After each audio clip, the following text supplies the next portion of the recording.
toute façon, on va revenir sur ce qui est souligné déjà parce que j'avais encore le commentaire du Maharal à exposer. Donc on démarre. Boker Tov, Shavua Tov. Nous sommes dans Shabbat Samer Gimel Amud Aleph, sur une Sugia de Haggadah, pour encore cette séance aussi. Donc on était, de fil en aiguille, était amené à parler du Talmud Torah et à propos d'un passouk de Tehillim, Vadarcha, on avait dit Sagor Harvocha Yerer Gibor, la Torah avait été comparée à une épée, et ensuite il y avait écrit Hu Adarcha, Hodcha Vadarcha, c'est ta majesté et ta beauté, et du coup on avait commenté le verset qui suivait. Et donc on avait vu l'enseignement suivant, sur lequel il y avait tout comme tous les textes de Haggadah qui demandent encore à être approfondis, et on ne va pas y être exhaustif, mais je voulais vous citer le commentaire du Maharal que j'avais commencé à citer. Donc le texte disait Shne Talmidei Chachamim Amechadedim Ze Ba'alacha, que s'il y a deux Talmidei Chachamim, deux érudits en Torah, mais qui s'aiguisent l'esprit mutuellement en étudiant de la halacha, Akadosh Baruch Hu leur donne une hatzlacha spéciale. Alors le Maharal, ça on l'avait déjà dit la semaine dernière, le Maharal explique que quand quelqu'un arrive, il s'agit ici de dire que chacun, grâce au travail de l'autre, va arriver à une sorte de finesse spirituelle, d'acuité d'esprit, c'est ça qu'on parle le chaded, à une acuité d'esprit qu'il n'aurait jamais eu par ses propres moyens. Et que c'est une intelligence ou une finesse d'esprit qui est quelque part supra-humaine. Et c'est pour ça qu'on dit que c'est Akadosh Baruch Hu qui intervient. C'est quelque chose que tout seul, ça peut être le plus grand des Talmidei Chachamim, mais tout seul il n'y serait pas arrivé puisqu'il a besoin, l'affûtage de l'autre lui rend service et lui confère un degré d'intelligence ou de finesse d'esprit ou d'acuité d'esprit qui est quelque part supra-humain, surhumain ou supra-humain, et c'est de ça qu'il est question. Et donc, alors il ne le dit pas, mais je m'imagine que c'est spécialement parce que c'est la Torah, que c'est la force de la Torah qui est derrière. Si c'était des mathématiques ou si c'était une discipline scientifique, on n'aurait sans doute pas dit ça. C'est l'expression d'Archeva qui parlait de l'Archeva et Eliona, c'est ça, supérieur, exactement. Alors ensuite, donc ça on l'avait déjà dit la semaine dernière, ensuite le texte, commentant la suite du verset, disait que non seulement cela, mais en plus, Olin Ligdoula, ils accèdent à une certaine grandeur. Alors il explique ça aussi en disant que, ben oui, puisque c'est tout ce qui est un degré surhumain, c'est normal que ce soit considéré comme de la grandeur. Chez Gedoula, c'est Italut Yoter. Qu'est-ce qu'on appelle la grandeur? C'est le fait d'arriver à s'élever au-dessus du degré humain. Donc tout ce qui est de l'ordre du supra-humain peut parfaitement prétendre au titre de grandeur et de ma'ala, d'un degré supérieur. Alors on était arrivé là dans le commentaire, ensuite le texte avait dit Yachol afilu shelo lishma, Talmud lomar al devar emet. J'aurais pu croire que ça fonctionne même si les deux compères qui étudient ensemble le font de manière intéressée, et là-dessus on avait dit non. Là, il y a le verset dit Al-Dvar Emet, il faut que ce soit authentique. Alors le Maharsha avait expliqué chez l'Olishma qu'il ne recherche pas la vérité, mais il recherche simplement à faire de la gymnastique intellectuelle, des acrobaties intellectuelles, des échafaudages intellectuels. Et donc ce n'est pas le Dvar Emet. Mais alors maintenant je vais vous citer le Maharal qui reste dans sa voix, dans le cadre de l'explication qu'il avait donné. Et donc il explique comme ça Yachol afilu shelo lishma, j'aurais pu croire que même shelo lishma. Et alors il explique, la Gemara a dit que c'est seulement quand ils le font lishma. Pourquoi? Parce que comme on a expliqué que ce à quoi on arrive ici, c'est un degré d'acuité d'esprit, de spiritualité supérieure, s'il le fait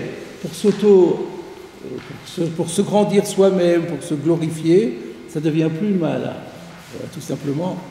Parce que tout le sujet que nous avons dit, qu'il monte, il accède à la grandeur parce qu'il a acquis un degré supérieur supra-humain, ça ne peut se faire que lorsqu'il le fait de façon désintéressée. Mais s'il le fait par rapport à lui-même pour s'auto-grandir, alors il n'est pas dans un cadre supra-humain. Il est à fond dans l'humanité, donc c'est plus possible de dire qu'il va s'élever. Pardon ? Ça devient, oui, ça devient vraiment humain. Là, on est vraiment dans une échelle strictement humaine, dans des repères complètement humains. On n'est plus ici dans un degré particulièrement élevé. Et c'est la suite dit pratiquement la même chose. J'aurais pu croire s'il en tire vanité, et il m'aiguise dato, ben c'est pareil. Sauf que lui, il va encore grossir le trait. Voilà ce que dit le Maharal par rapport à... J'aurais pu croire que s'il en tire de la vanité, que ça fonctionne quand même. Alors, je vous le dis en hébreu, chez Imit Gae, s'il fait preuve d'orgueil, alors là, du coup, il échappe au degré d'esprit élevé. Pourquoi ? Chez Davarze, Itbaer, Bimkomot, Arbe Meod. Parce que ce concept que nous allons développer est exposé dans très nombreuses occurrences.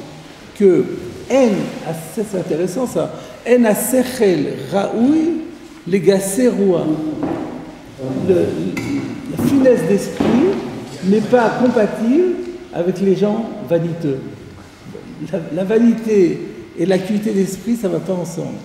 C'est étonnant. Il y a des gens orgueilleux qui ont des très gros diplômes, mais bon, on ne parle sans doute pas du même catégorie de finesse d'esprit, apparemment.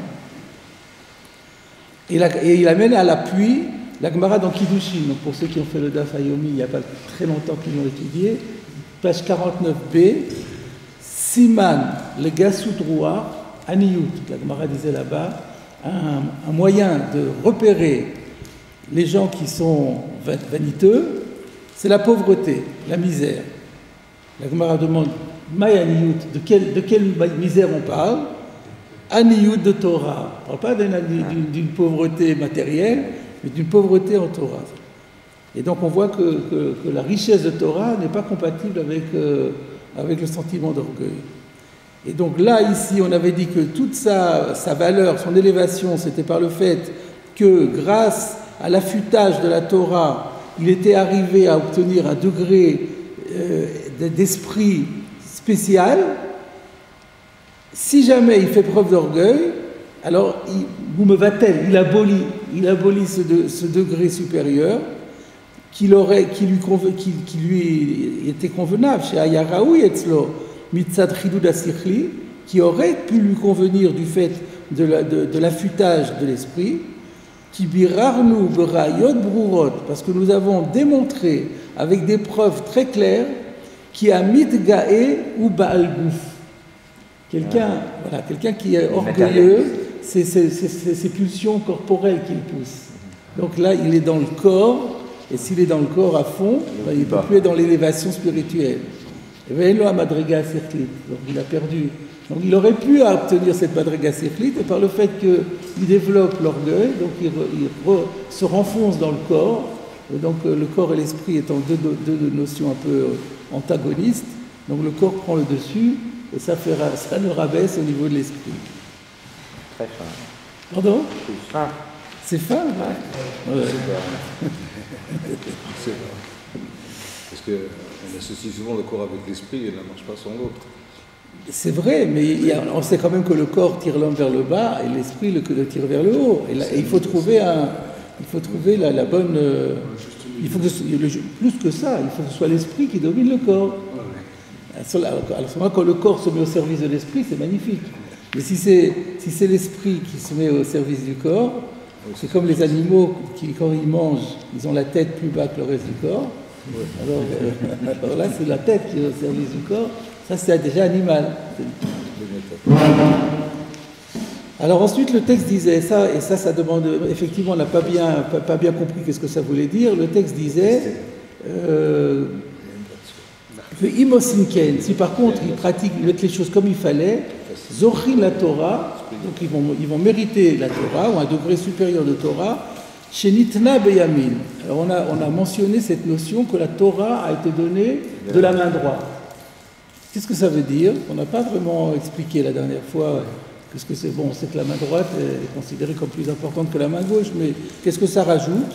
Alors voilà le commentaire du Maharal de Prague. Yesh lecha la date, il faut que tu saches qu'il y a Torah nitna beyamin shel HaKadosh Baruch Hu, que la Torah a été donnée par la main droite d'HaKadosh Baruch Hu, c'est ce que disait le verset Mimino esh dat lamo, avec sa main droite, une loi de feu, il leur a donné. Vedavarze, et cela, mipne, c'est pour la raison suivante. Qui a Torah, qui mitala. La Torah, elle est très élevée. Hachi mitala ala olam le gamre. Elle est au-dessus du monde. D'ailleurs, elle a précédé le monde. Donc la Torah, elle est tout au-dessus du monde.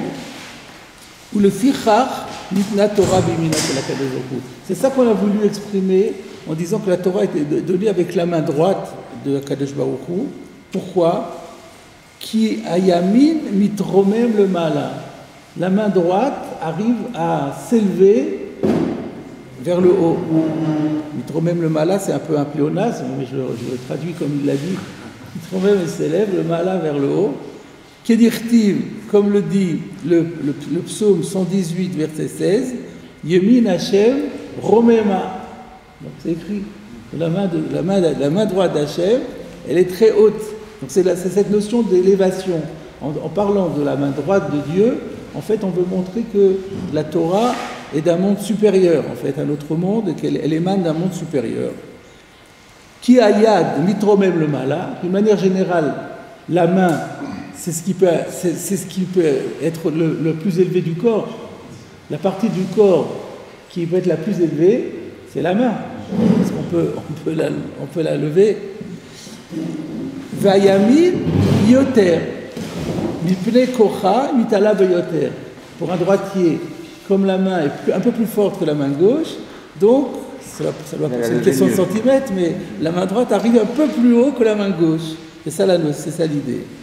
ובעבור שהתלמידי חכמים המחדדים זה את זה מתעלים למעלה ממדרגת האדם, et étant donné qu'on a expliqué que les talmidei chachamim qui s'affûtent mutuellement l'esprit arrivent à un degré supérieur, plus élevé que le degré purement humain, comme nous l'avons expliqué, c'est la raison pour laquelle ils sont aptes à intégrer, à s'imprégner de Torah, qui elle aussi est particulièrement élevée. Donc, par le fait qu'ils sont arrivés à s'élever, alors ils arrivent à percevoir des connaissances de Torah qui sont aussi dans la Torah, de Torah qui est par définition très élevée. C'est-à-dire qu'il y a la Torah étant plus élevée que notre monde, il y a des choses qui, tant qu'on est dans le degré humain, nous sont inaccessibles. Et là, par ce travail qu'ils ont fait mutuellement, ils vont arriver à percevoir encore des connaissances de Torah qui sont encore plus élevées, qui étaient jusqu'à présent inaccessibles. Voilà en gros ce que dit le Maharal de Prague.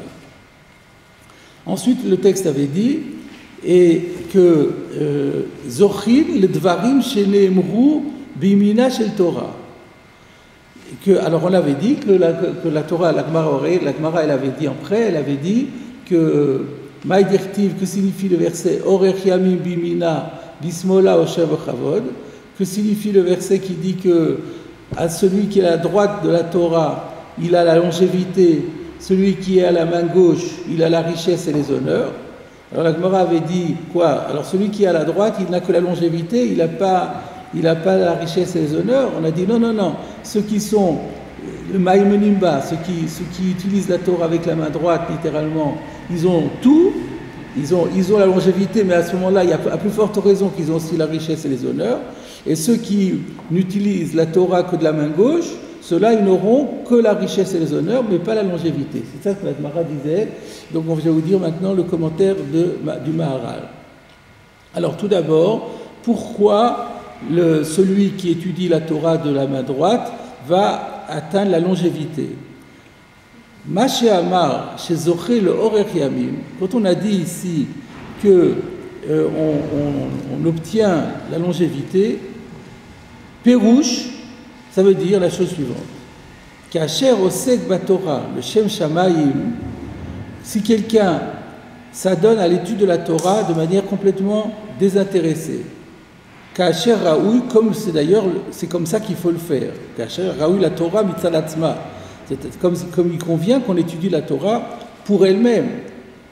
Ou kvar amarnu, et nous avons déjà dit, qui miché osek batora mitale, que celui qui étudie la Torah, eh ben, il s'élève. Ou le kar raoui elav orech yamim. Et c'est la raison pour laquelle il aura droit à orech yamim, la longévité. C'est quoi la longévité? Ou olam haba? Ah, en fait, la longévité, c'est pas la longévité ici-bas, c'est la longévité dans le olam haba. Alors moi, je me suis d'un côté, ça m'a répondu à une question que j'avais, parce qu'on a des fois des gens qui ont été d'une profondeur de Torah extraordinaire et qui sont morts très rapidement. Le Harizal, par exemple, est mort très jeune. Il y en a beaucoup comme ça.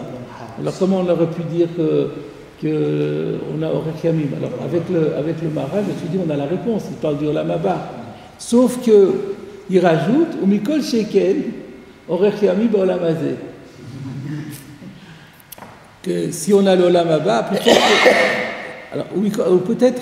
alors peut-être, je sais pas, ou Mikol Sheken, Orech Yamim Olam Hazeh, Hu Raoui Lo. Il ne dit pas qu'il l'a, mais qu'il le mérite. Le Raoui, peut-être, ça vient atténuer. Kishem Orech Yamim Lishneem, parce qu'il dit Orech Yamim, ça peut désigner les deux. Quand on parle de longévité, ça peut désigner la longévité dans l'Olam Haba, ça c'est une longévité éternelle. Et puis dans l'Olam Hazeh, ça peut rentrer aussi, donc en fonction du contexte. Alors maintenant, il faut expliquer le Kal Vachomer. La Gemara avait dit, s'il a Orech Yamim, Kal Vachomer qu'il a Osher Vekavod. C'est quoi le Kal Vachomer? Alors, Mikol Sheken, chez Uzoche le Osher Vekavod, chez Ludvarim, Mitzad Olam Hazeh. Parce que si on a droit au Olam Haba, alors à plus forte raison qu'on a droit au Olam Hazeh. Et la richesse et les honneurs, c'est strictement dans le Olam Hazeh. Ki im zoche le Dvarim shem le Mala me Olam Hazeh. S'il a droit à des faveurs qui sont d'un ordre supérieur au Olam Hazeh, Kol Sheken, chez Raoui le Dvarim chez Mitzad Olam Hazeh, comme au Osher Vekavod. À plus forte raison, a-t-il droit, en tout cas, là on parle de Raoui, on ne dit pas nécessairement qu'il va les avoir, mais on dit qu'il mérite d'avoir. Donc si quelqu'un mérite le Olam Haba, plus forte raison qu'il mérite le Olam Hazeh, puisque le Olam Hazeh c'est moindre. Maintenant, des fois, il y a une compensation qui se fait des fois pour tenir compte aussi d'expiation que l'on doit. Alors on sait très bien que parfois on paye dans le Olam Hazeh pour pouvoir avoir un Olam Haba de qualité supérieure. Donc voilà ce qu'il dit, c'est ça le Kal Vachomer à la base, c'est de dire que si il a droit au Olam Haba, alors à plus forte raison que ça peut lui donner droit au Olam Hazeh aussi. Aval Lamas Meilim, mais ceux qui étudient la Torah de la main gauche, c'est-à-dire, c'est quoi? Chez l'Omdim Batora Bishvi la Kavod Vaosher. C'est-à-dire, donc lui il explique, on a vu dans Rachid deux explications sur étudier la Torah de la main droite ou de la main gauche. La première explication c'était, il ne s'investit pas suffisamment. À la main droite il s'investit totalement, à la main gauche pas tout à fait, un peu paresseux. Et la deuxième explication c'était désintéressé c'est à main droite et intéressé c'est à main gauche. Donc lui il a repris cette explication-là, que étudier la Torah de la main gauche, ça veut dire de façon intéressée, c'est-à-dire pour les honneurs, pour la richesse. Et comme c'est le Olam Hazeh, alors du coup on a droit qu'au Olam Hazeh. C'est-à-dire, voilà la logique, c'est Mida Kolegen Mida. Tu étudies la Torah pour le Olam Hazeh, pour des choses qui sont le Olam Hazeh, bah, tu vas être récompensé par le Olam Hazeh. Tu veux le Osher Vekavod, tu vas l'avoir le Osher Vekavod. Mais tu ne vas pas avoir le Olam Haba, ça c'est un autre problème. Alors que si tu t'investis de façon complètement désintéressée, eh ben, tu auras le Olam Haba. Et a fortiori, tu as droit au Olam Hazeh, sauf s'il y a des calculs interférents qui vont te priver du Olam Hazeh pour que tu aies droit totalement à un meilleur Olam Haba. Ça c'est moi qui rajoute, le Maral ne l'a pas dit. Alors donc, où est-ce que j'en étais? Ou le fir, vous savez que le Maral des fois il se répète un petit peu, alors là aussi il reprend la même idée. Ou le fichach amrou, c'est la raison pour laquelle on a dit qu'il maïmenim pour ceux qui étudient la Torah de la main droite, Dainu shelomet Torah lishma kashera ou liot, c'est-à-dire quelqu'un qui étudie la Torah pour elle-même, de façon désintéressée, comme c'est ce qui doit se faire, Zoché Masheu Raouya la Torah. Et bien du coup, il va, dans la mesure où il étudie la Torah pour elle-même, parce que pour ce qu'elle est, et ben il va mériter quelque chose qui est en rapport avec la Torah. Et c'est-à-dire, Orech Yamim chez Olam Haba, c'est-à-dire il va mériter la longévité du monde futur, ou Madregat Torah, parce que le degré de Torah, c'est pas l'Olam Hazé. On a déjà dit que la Torah était d'un monde supérieur, donc elle est de l'ordre du monde du Olam Haba. La Torah étant de l'ordre du monde du Olam Haba, alors du coup, on mérite l'Olam Haba. Chez Kol Makom chez Amrou Orech Yamim, ou le Yom chez Kulo Aruch. Parce que dans tout endroit où on a parlé de longévité, eh ben, il s'agit du jour qui est kulo, qui est intégralement long, qui est totalement long. Donc, vous voyez, il s'est répété, mais il a quand même rajouté une idée nouvelle, c'est que la Torah étant de l'ordre d'un monde supérieur, celui qui étudie la Torah pour elle-même mérite d'accéder à ce monde supérieur. Je vous propose à ce sujet la question que j'ai posée, qu'on a vu des gens qui ne semblent pas respecter cette règle. Regardons le Yavet dans les Yalkut Mefarshim. Je crois qu'il y a un Yavet qui est intéressant. Il n'est pas long du tout, mais qui va compléter ce que nous avons dit.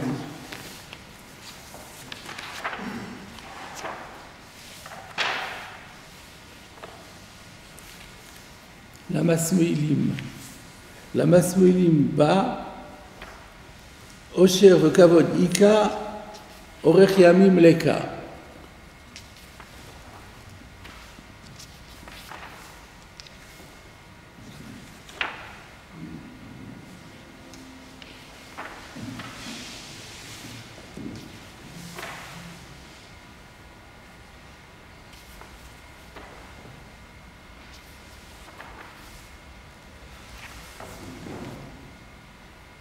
Un peu plus loin.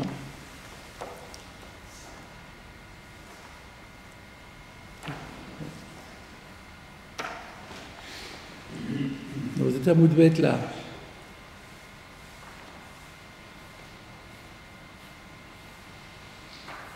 Continuez. Oui, ça va descendre. Oui, si vous descendez, vous allez la voir.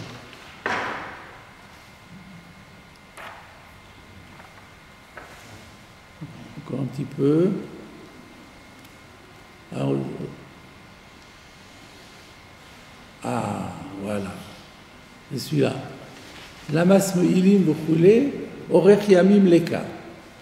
Ve'im tomar, c'est le Yavet, Yaakov ben Tzvi, le fils de Chacham Tzvi. Ve'im tomar achazinan de la vachiou. Mais si tu m'objectes, mais on voit bien que c'est pas comme ça que ça se passe. Ve'kama me'elu, il y a beaucoup de gens qui sont masmoïlim, qui sont dans l'ordre de ceux qui étudient la Torah de la main gauche. Marichim yamim arbe, eh ben, ils vivent très longtemps. Mirabim veyoter mirabim amaïmelim, et ils vivent plus longtemps que de nombreuses personnes qui eux étudient la Torah de la main droite. Donc nous on a vu que la réponse c'est l'Olam Haba. Dans le Maharal de Prague on a vu la réponse, c'est parce que l'Orech Yamim ça désigne l'Olam Haba. Alors quand il est en train de poser sa question, il dit que les gens, on constate qu'il y a beaucoup de gens qui étudient la Torah de la main gauche, qui vivent beaucoup plus longtemps que les gens qui étudient la main droite. Chez M. Al-Piaro, en plus, là, elle est dure, là, qui sont ceux qui étudient la Torah de la main droite, en grande majorité, ils sont Medoukaïn Beïsourim. Ils sont écrasés par les épreuves. Verouban et Namaskinim. Et la plupart d'entre eux n'arrivent pas à l'âge de la vieillesse. Donc ça contredit complètement ce qu'on a dit. Ve'im Maskinim, et quand bien même ils arrivent à la vieillesse,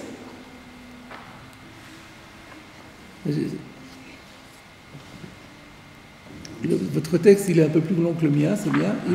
L'homme arichim eux-mêmes qui acherim amaswedim, dans tous les cas, ils n'arrivent pas à égaler la longévité de ceux qui étudient la Torah de la main gauche.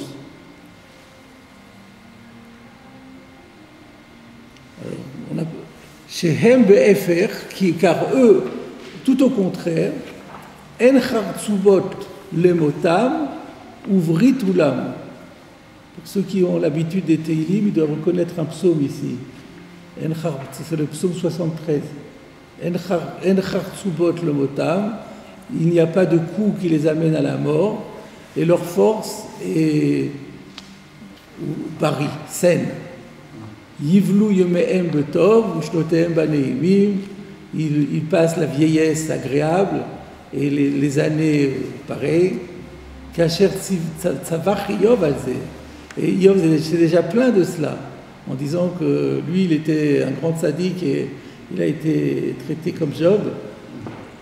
Et Shar Nevi'im et d'autres prophètes l'ont déjà remarqué aussi. Vekama Masiyot. Et il y a Gamba Talmud, il y a beaucoup d'anecdotes qui sont citées même dans la Gemara, ou Midrashim et dans les Midrash, Mesaïm et qui contribuent, le Odia Efer, qui disent exactement le contraire de ce qu'on a vu chez nous ici. Donc c'est ça la question, jusque-là c'est la question. Maït lecha le memar, qu'est-ce que tu peux dire? Hay, le Orech Yamim, Nami, le Olam, Shekula Aruchu. Quand on a parlé de Orech Yamim, en fait, il ne peut s'agir que du monde qui est tout entier longévité, Vekulotov et qui est tout entier bonheur, et c'est-à-dire l'Olam Haba. Vechenu bezoar Parshat Lech Lecha, Parshat Vayeshev, Vayin Kiddushin, Dafmem Amud Aleph, ou Berashi Sham, Dibur Matril Chayecha, ou le El Yud Gimel Amudet Tzarich Yumtzata, j'ai pas vérifié sa question.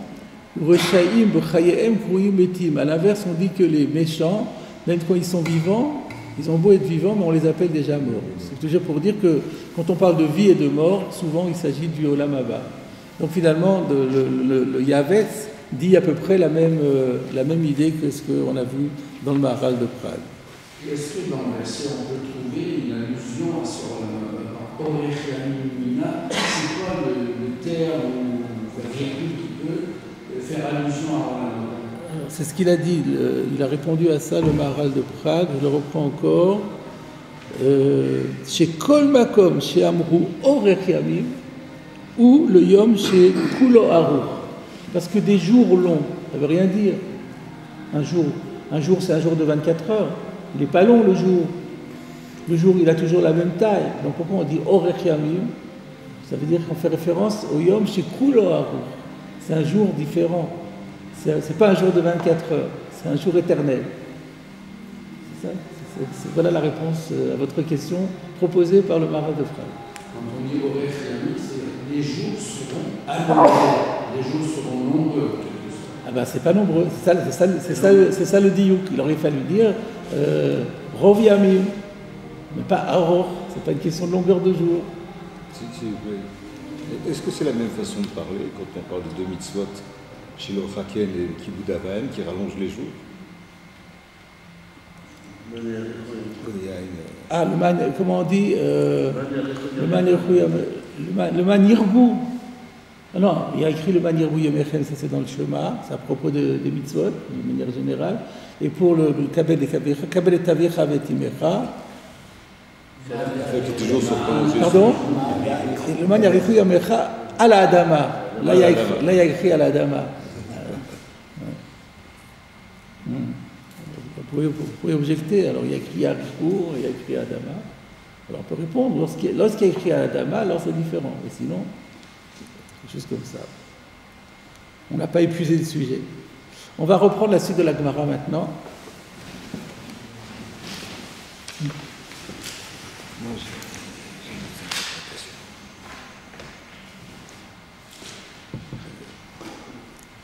Alors, Amar Rabbi Yirmeya, Amar Rabbi Shimon ben Lakish. Donc ça c'est un autre auteur que le précédent. Le précédent c'était Rabbi Yirmeya, Amar Rabbi Elazar. Et là c'est aussi Rabbi Yirmeya, vous remarquerez, mais c'est plus Rabbi Yirmeya au nom de Rabbi Elazar, c'est Rabbi Yirmeya au nom de Rabbi Shimon ben Lakish. Qu'est-ce qu'il dit? Shnei talmidei chachamim anochin zelazeh ba'alacha akadosh baruch hu makshiv lahem. Donc on comprend pourquoi, je n'ai pas encore expliqué ce que ça veut dire, mais on comprend pourquoi ça a été cité ici, parce que c'est parallèle un peu, ça va un peu dans le même contexte que l'enseignement précédent qui avait parlé de deux Talmidei Chachamim amechadedin zelazeh. Donc on avait expliqué qu'est-ce qui se passe quand il y a deux Talmidei Chachamim qui s'affûtent l'esprit, et là maintenant on est en train de parler de deux Talmidei Chachamim qui font autre chose. Toujours dans la halacha, mais au lieu de mechadedin, il a écrit nochin. Et ça c'est difficile à comprendre. Nochin zelazeh ba'alacha. Noach, ça veut dire quoi? Noach, c'est... Apaisé. Oui, oui. Noach, c'est apaisé, c'est le menoucha, le repos, la notion de repos, de sérénité. Ça veut dire quoi? Anochin zelazeh ba'alacha. Donc on va voir Rashi. Rashi dit Anochin zelazeh nos'in venotnin ba benachat ruach. Donc, nosé venoten masa ou matan, ils discutent. Ils discutent, ils débattent, mais benachat ruach. Posément. Ils discutent posément. Mitaski, ils étudient que dès Sheyil Medou Zemizé, pour pouvoir apprendre l'un de l'autre. Donc, ils discutent ensemble pour que chacun enrichisse l'autre, pour s'enrichir mutuellement. Donc on n'est plus dans la notion de chidoud, la notion d'affûtage d'esprit, ça a l'air moins pointu, mais c'est un échange de connaissances.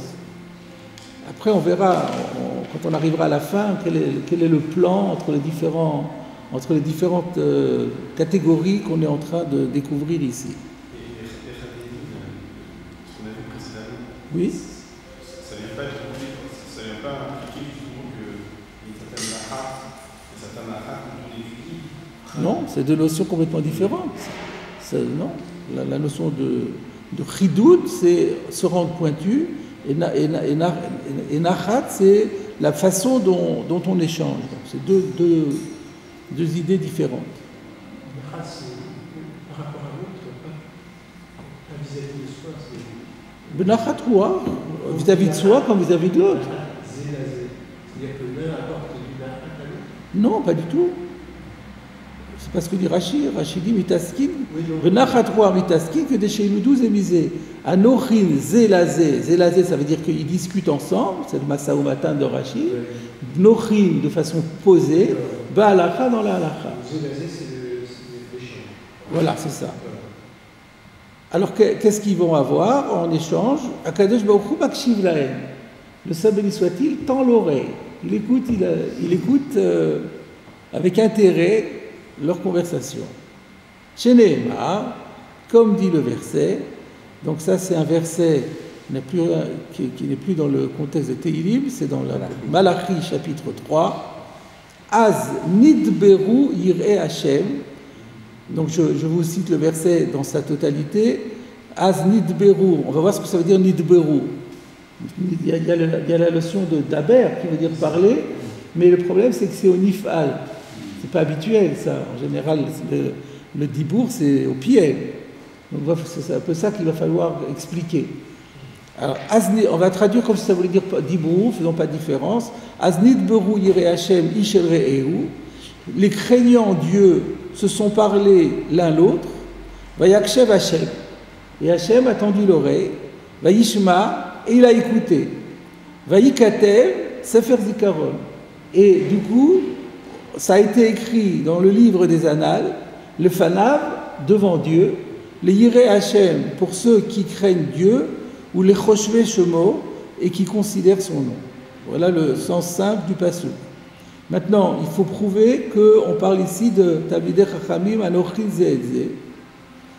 Alors, chez Nehemar, Az nidberu yireh Hashem, en dibour ela nachat. Ah bon? On aurait dit le contraire. On dit d'habitude qu'il y a Amira, la Lachon Raka, et Dibour, c'est la Lachon Kasha. On dit habituellement qu'on a deux termes en hébreu pour dire et parler, comme en français dire et parler. Amar, on traduit par dire, c'est doucement, et parler, c'est plus fort. Et là, on dit en dibour el anachat, que dibour, ça implique une parole posée, douce. Chez Nehemar, comme il est dit, Yadber amim tartenu. On comprend rien. Quand on lit ça la première fois, on ne comprend rien. Yadber amim tartenu, ça veut dire il soumet les peuples, il nous soumet les peuples. Il n'y a pas de.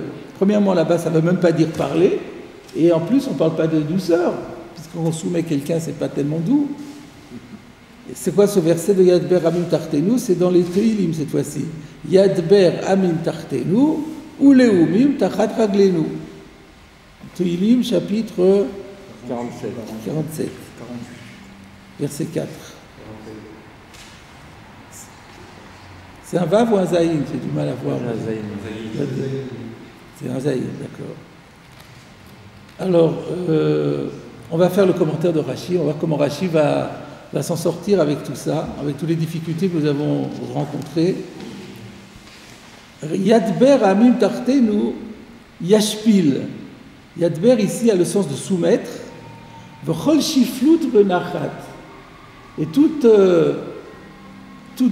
situation vile, elle est par définition posée. C'est-à-dire qu'on parle non pas de la personne qui soumet, mais de celui qui est soumis. Celui qui est soumis, ben, il a la tête basse et il profile bas. Il profile bas, très bien. C'est un profil bas. Donc c'est ça la nachat. Donc le fait qu'il y a écrit ici, donc Nidberu, Yireh Hashem, ça fait référence à Yadber Amim Tartenu. Et donc bien que le sens du mot, ça ne veut pas dire, littéralement, ça ne veut pas du tout dire ça, mais comme quand on soumet quelqu'un, il y a la notion de shiflout, il y a la notion de profil bas, on peut expliquer que Nidberu, Yireh Hashem, c'est qu'ils se parlent, mais avec de manière posée, de manière douce, de manière basse. Parce que le verbe soumettre, c'est aussi soumettre une idée. Ça ne veut pas dire qu'on soumet l'autre. Mais là, il y a écrit, il soumet les peuples. Ah, d'accord. En fait, ici, Rashi traduit surtout Tartenu, pas Yadber. Les Shiflout, c'est Tartenu. Ils sont sous notre. C'est l'ensemble. Il y a Yadber, Tartenu, les deux ensemble, ça veut dire Yashpil. Mais il ne fait pas ressortir le mot Yadber qui était notre problème. Mais si, parce que si vous avez que Tartenu, vous n'avez pas la notion de Hashpala. Il y a Yadber Amim Tartenu, ça veut dire qu'on les range félim. Alors c'est vrai que lui, il a besoin de la chifloute. Lui, c'est vrai que l'idée de Nachat, on va la retrouver dans le Tartenu, mais c'était normal que Rashi dise que Yashpil, parce qu'il y a écrit Yadber. Donc Yadber est mis en rapport avec Tartenu, donc vous avez raison, vous avez raison de dire. Le mot Yadber en lui-même ne dit pas en tant que tel la chifloute. Mais comme le Yadber a été mis avec Tartenu, donc le Yadber peut évoquer la chifloute. C'est difficile comme chat. Tout est difficile, du début à la fin. Que Nachat posé, que Nochin, ça veut dire qui discute de façon posée. Tout ça c'est pas très, très clair. Ce qui explique que Rashi propose un autre chat. Lachon Acher. Donc ça appuie ce que dit Rashi. C'est pareil, c'est synonyme. C'est la même idée qui revient deux fois. C'est ça. Oui, c'est tout. Ça rajoute rien. Mais l'ensemble n'est pas très très convaincant. C'est un peu forcé. Donc Rachid propose une nouvelle explication. On va voir ce qu'elle vaut. Lachon Acher ou Lishna Harina, Lachon Acher, Anochin, donc on revient sur le début. Qu'est-ce que ça veut dire? Talmidei Chachamim Anochin, Manhigin ze et ze. Alors là, c'est tout à fait une autre idée. C'est que Noach ne vient pas de Menucha, Nach, mais vient de Velo Nacham Elokim. Nacha a aussi le sens de conduire dans Beshalach. Velo Nacham Elokim derech eretz pelishtim. Nacha, ça veut vouloir dire conduire. Alors c'est dans ce sens-là. Manhig. Anochim, manigin ze. Ils se conduisent mutuellement le Havanata shel halacha, pour comprendre la halacha. Je te guide, ils se guident mutuellement dans la compréhension de la halacha. Kemo, lech neche, comme par exemple, alors il veut montrer que, moi j'ai dit Mlacham Elokim, mais Rashi a une autre référence. Je ne sais pas pourquoi il a pris Shmot Lamed Bet alors que la mienne elle était un peu avant. Ah mais je cite pourquoi, peut-être parce qu'il veut apporter le... Oui, j'ai la réponse à cause dans la suite. Alors Lech Neche, je pense que c'est Dieu qui dit à Moshe Rabbeinu, va et reprend la conduite du peuple. Qu'est-ce qu'il y a écrit dans Yadber Targum Shel Yinhag? Lech Neche, comme Lech Neche, Yadber. Targum Shel Yinhag. Je croyais que Rashi voulait dire que le Targum rend Lech Neche par Yadber, mais c'est pas ça. Rashi dit Yadber, Targum Shel Yinhag. Que le mot Yadber, là maintenant Rashi va pour expliquer la deuxième partie, donc c'est terminé. Il a dit comment Lech Neche, point. Là on a vu que Nacha, ça peut vouloir dire conduire. Maintenant qu'est-ce qu'on gagne avec ça? Que lorsque la Gemara, donc on reprend la Gemara, chez Nehemar, Az nidberu yirei Hashem, en dibour et la nachat, dibour ici ne veut pas dire autre chose que conduite, chez Nehemar, Yadber, amim tartenu. Et là Rashi nous dit, Yadber, Targum shel Yinhag.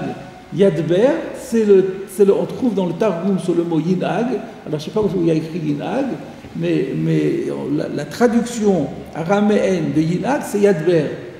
Donc on voit bien que, ça c'est connu, que le Yadber, c'est comme ça qu'on traduit habituellement. Yadber, ça veut dire conduire. Dabar echad lador. On sait que Dabar, ça peut vouloir dire un guide. Donc voilà, la deuxième explication, elle a l'avantage d'être plus fluide dans l'explication de Yadber et aussi dans l'explication de Nochin Zézé.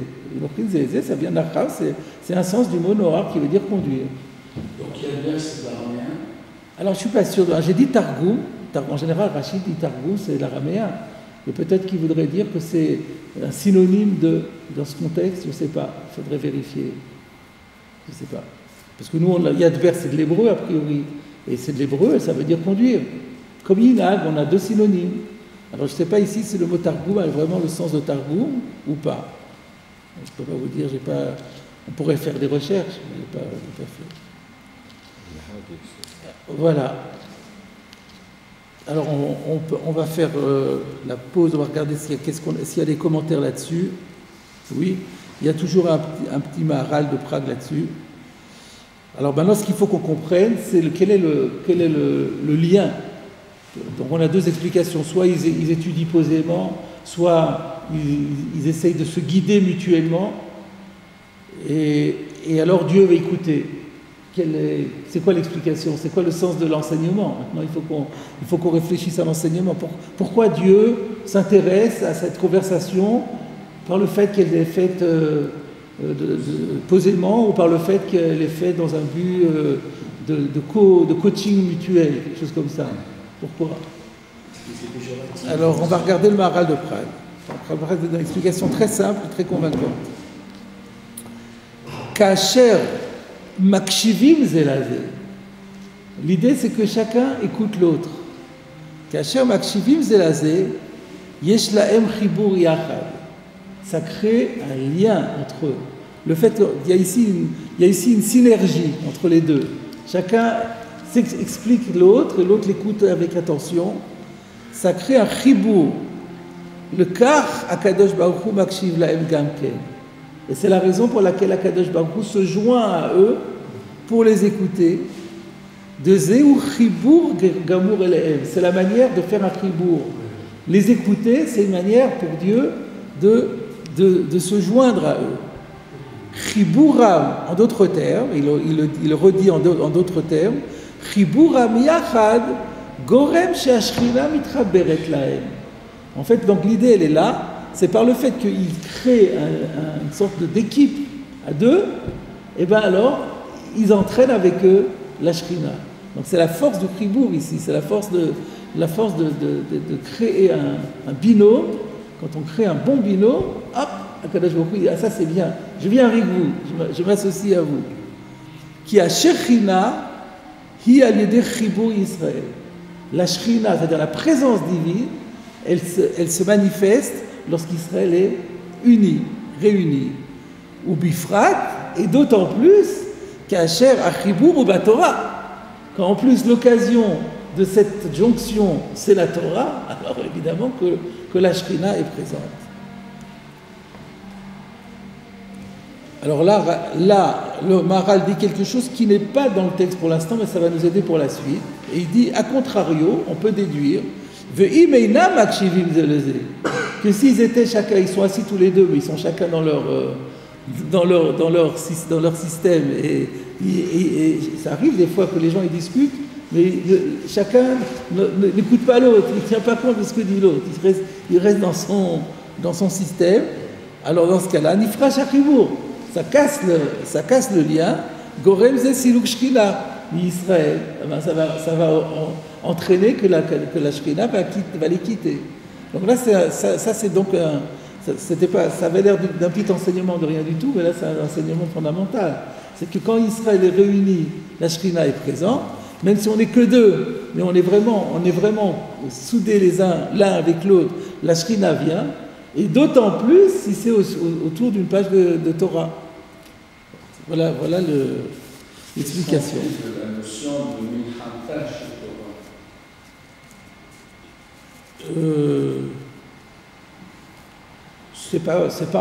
C'est une autre idée, Ritra d'Oraita, c'est une autre idée, mais c'est pas incompatible avec ça. Sauf avec le premier Pshat de Rashi qui parlait de poser.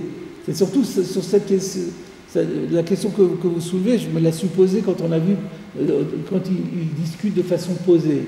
Mais on a vu au contraire que c'est Milchama shel Torah, que parfois on s'excite, et donc là, et que c'est bien. Que la Torah elle bout dans les veines de la personne, et là d'un autre côté on a l'air de dire le contraire, mais peut-être qu'on peut arriver à faire une synthèse entre les deux, c'est-à-dire intérieurement ça bout intérieurement, mais au moment de l'exposer on fait quand même attention à rester calme pour pouvoir que les arguments puissent porter.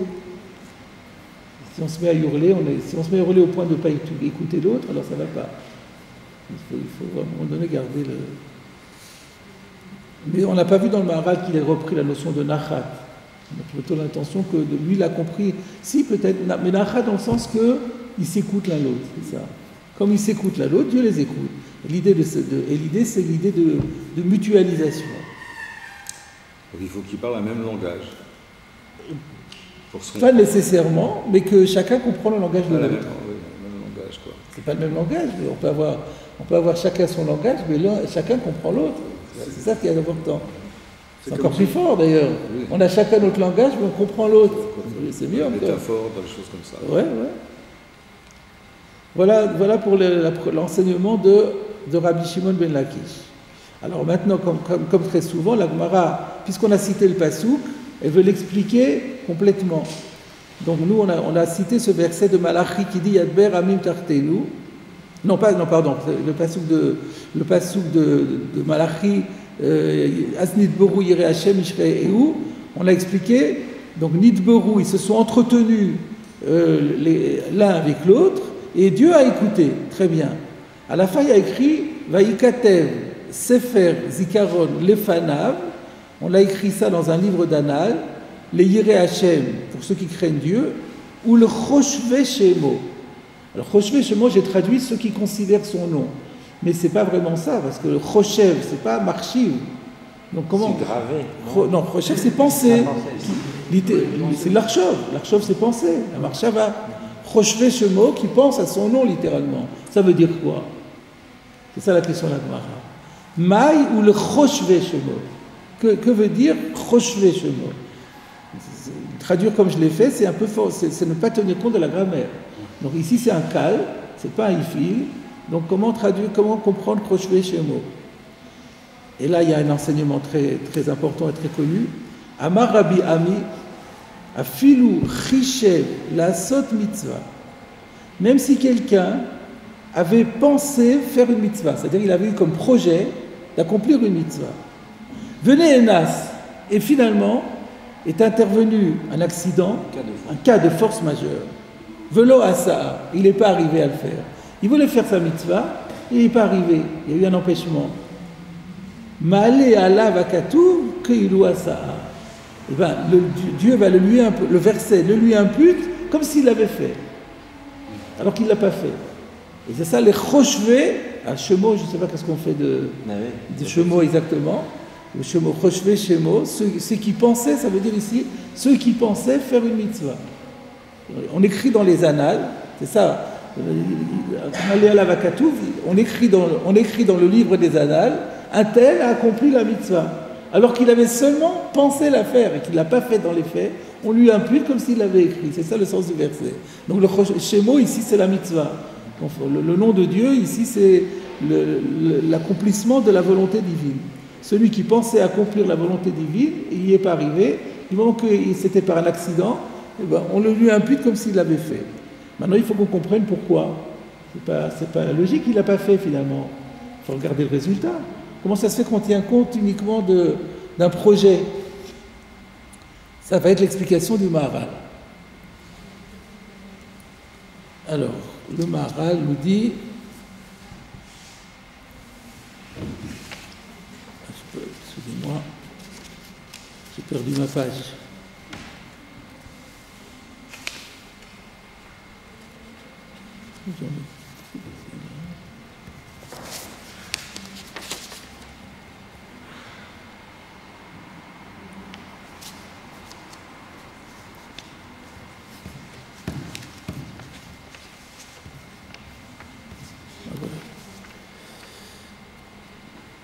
Voilà.